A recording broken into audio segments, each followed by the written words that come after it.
One NFL team just officially hit the reset button, and because of their quarterback situation, this rebuild might take longer than anyone expected. And honestly, it's kind of their own doing. On top of that, one NFL player was attacked in a hotel lobby over the weekend, and another just announced a surprise surgery that could cost him the entire 2026 season. Let's break it all down. Miami Dolphins officially enter rebuild mode. The Miami Dolphins are no longer quietly retooling, they are in a full rebuild. They already brought in a new head coach and a new general manager, and now they're making major roster cuts. The biggest headline? They've released wide receiver Tyreek Hill.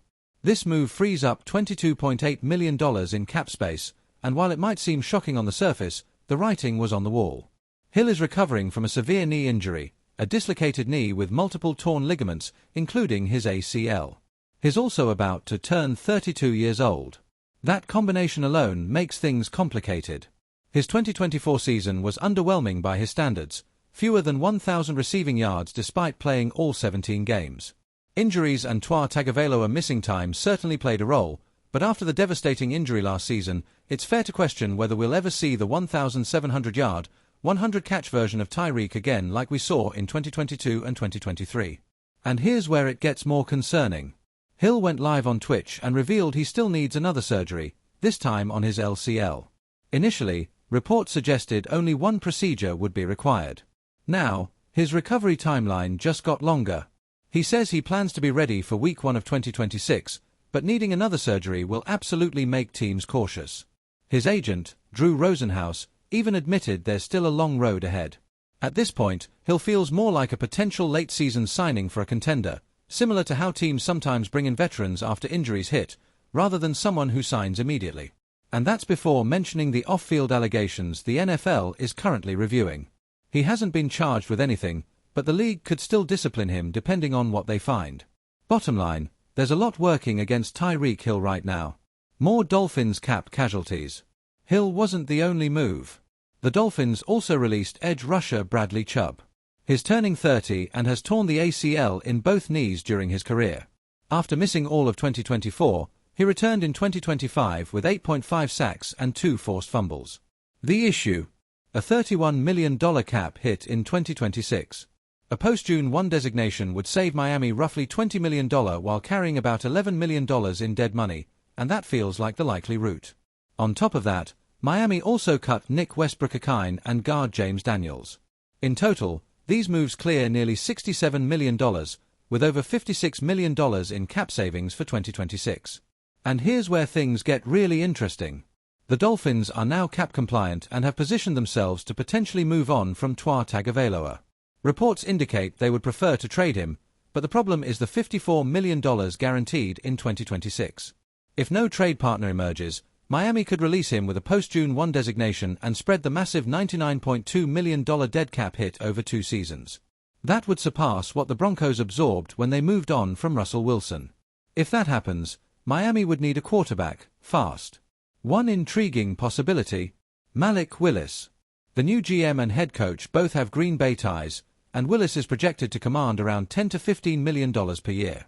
Given the quarterback market, that price could climb even higher. Either way, Miami's offseason just became one of the most fascinating storylines in the NFL. Falcons and Kyle Pitts situation. The Atlanta Falcons have their own big decision looming. There's growing momentum around the idea that tight end Kyle Pitts could receive the franchise tag, projected at $16.3 million. Pitts just had a career year, new highs in targets, receptions, yards, and touchdowns, and is only 25 years old. If Atlanta isn't ready to commit long-term, the tag feels like a smart bridge solution. The quarterback situation complicates things, though. Kirk Cousins is reportedly expected to be released, and Michael Penix is coming off another ACL injury. There's no clear path to elite quarterback play in 2026. Still, letting Pitts walk would be risky given his upside and age.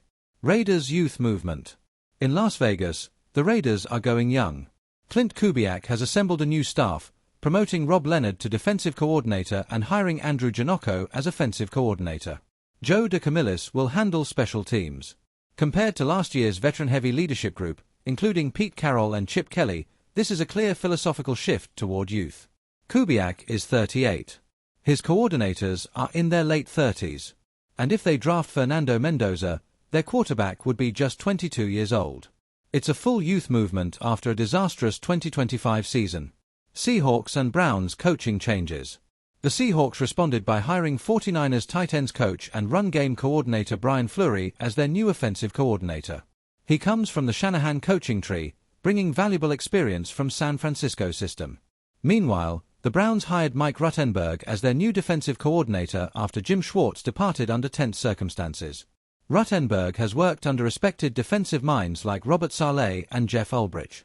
With Myles Garrett anchoring that defense, Cleveland should remain competitive on that side of the ball. Ronnie Hickman assault incident. And finally, a concerning story out of Cleveland. Browns safety Ronnie Hickman was assaulted in a New York hotel lobby around 4:30 a.m. He was reportedly approached by 4 individuals, a dispute broke out, and one suspect struck him before fleeing. Hickman was treated for minor injuries and released from the hospital. Thankfully, he's recovering at home. No arrests have been made, and police are still investigating whether he was targeted specifically or if it was random. It's a scary situation, but the good news is he's okay.